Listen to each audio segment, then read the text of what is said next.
Good morning. My name is Anna Dominczak.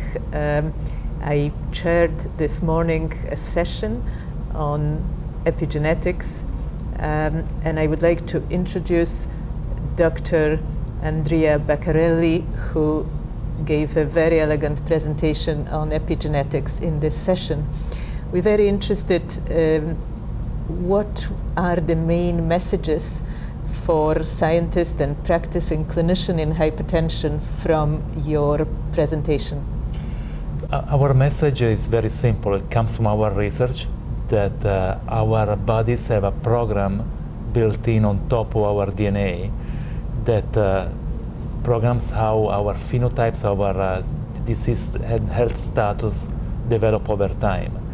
And this program, as all of our plans, can be influenced by the environment we live in, our experience, the type of risk factors we're exposed to, and potentially can influence our risk. And we are very interested down the line to find ways to keep this programming of DNA as healthy as possible. And this is about epigenetic mechanisms that are built in on our genome. You talked about the pollution and how pollution could affect all these processes, and I think that's very interesting in the United States, in Europe, but particularly in countries such as China, India, where this is a real problem.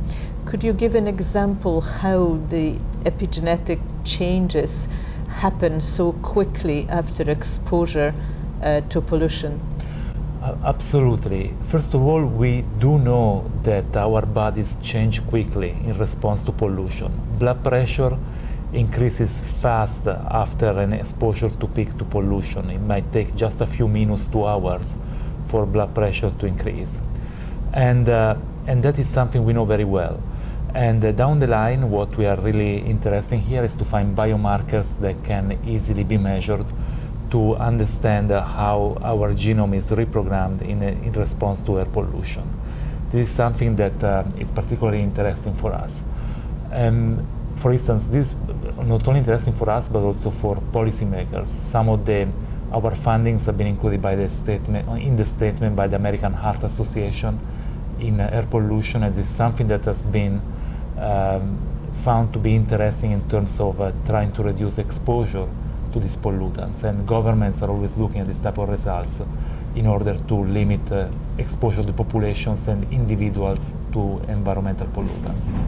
Apart from exposure, you also mentioned possible dietary interventions that sounded really interesting. Can you mention this a little bit? Absolutely. There is extensive evidence showing that different dietary components, for instance flavonoids that are found in different types of foods, or methyl donors that are found in both in meat and vegetables, can influence the epigenome. And this is particularly interesting because we found that some of these changes that we found in the epigenome might be reversible, and people with healthy dietary patterns might be more resistant to the exposures and potentially to develop the adverse effects of the exposures.